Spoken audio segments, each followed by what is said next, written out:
Today, the Supreme Court decided a case called Utility Air Regulatory Group versus the Federal Environmental Protection Agency.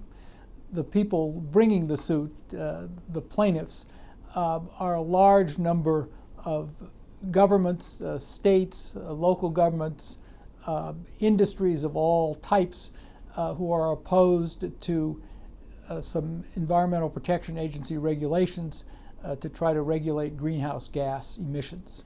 Now, the Clean Air Act really hasn't been changed since 1970. So what has happened? Well, two important things have happened. In 2007, the Supreme Court decided a case, the name is Massachusetts, against the Federal Environmental Protection Agency. And the theory of the lawsuit was that greenhouse gas emissions are a pollutant, and that they were specifically said that the federal EPA has to regulate the emission of these greenhouse gases from automobiles, from tailpipes. The Supreme Court agreed with Massachusetts and the New England states and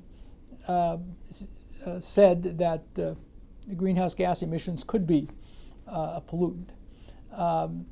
The second important thing that has happened is that the Obama administration is stymied by congressional inaction. And so over the last 3 or 4 years, the administration has decided to use the full extent of whatever executive power it has to go ahead and regulate greenhouse gas emissions, regardless of Congress's inaction. So this case was a challenge to a very important Obama administration initiative. And for the most part, the Supreme Court agreed with those opposing what EPA is doing and invalidated a good part of the regulations that the Obama administration, EPA, had enacted. So what was the lawsuit actually about? What the federal EPA did was to list all the greenhouse gases as one pollutant. And they said, therefore, we're going to regulate them. And they said, if we're going to regulate cars, we can then go ahead under the statute and regulate other sources of greenhouse gas emissions.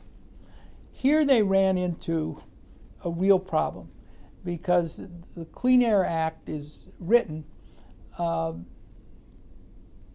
very specifically, and it says that any source of pollution that emits over 250 tons of pollutant per year has to get a permit from either the EPA or the states, which actually administer the act. Now, for a lot of pollutants, that's a pretty significant amount of pollution. When it comes to something like carbon dioxide, thousands and thousands of sources of emission emit over 250 tons of carbon dioxide a year. It's nothing. It's nothing. So EPA had this huge dilemma. They realized what a political mess it would be to start regulating. At one point in the case, somebody said something like 80,000 sources of pollution. So the federal EPA said, okay, this is what we're going to do. We're not going to regulate every source that emits 250 tons. We're going to start regulating at 100,000 tons. So that cut way back on the sources that were going to be regulated, and basically went after bigger sources, but not just factories and power plants, but some other sources as well. The challengers said the EPA doesn't have the discretion to change the law. The law says you regulate every source that's over 250 tons a year, you can't just rewrite that to say, no, we're changing it to 100,000 tons a year. And so that's what a majority of the Supreme Court held in the decision. It was a 5-4 decision. It said that EPA can't do that. And the majority emphasized, I think, a very important point, and that was simply that this is really a problem for Congress to solve. The act has to be adjusted to global climate change. And if it's not adjusted, there are limits to what the federal government can do just through the executive, what the Environmental Protection Agency can do. The court did hand the federal government one victory. Another part of the regulations involve new sources of pollution.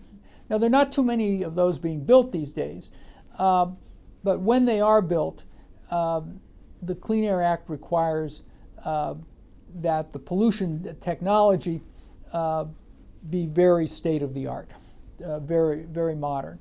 And that's a very important regulatory program.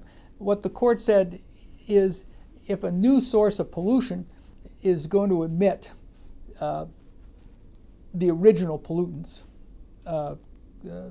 carbon dioxide, particulates, and so forth, the EPA does have the power to also regulate greenhouse gas emissions. So that's a win for the administration.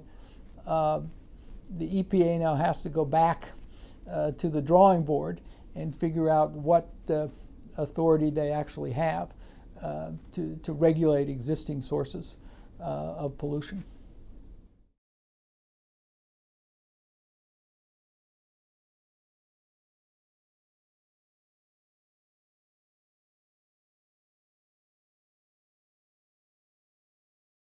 Well, the conference has taken concrete actions by calling on states to increase the human and financial resources that they dedicate to these areas: mine clearance, victim assistance, stockpile destruction.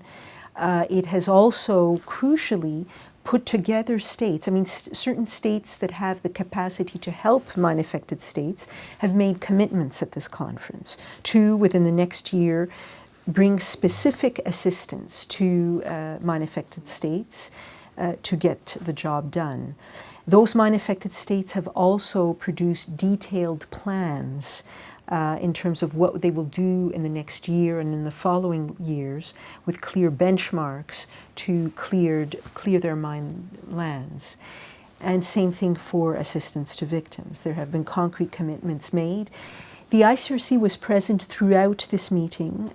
We were present to make statements to the conference to highlight our congratulations, first of all, to the states that have made progress in implementing their obligations, but also to highlight our concerns based on what we witness in the field in terms of implementation of these obligations. But we weren't just sitting in the conference making statements. We were also crucially engaging diplomats, state delegations, mine clearance experts that were present, the victim assistance experts that were present with our experts, the ICRC experts in risk reduction and victim assistance. We were engaging them in a dialogue on what is happening in their countries and providing advice to them on how they can better implement the convention, and crucially also offering our services where they may need help in implementing their obligations.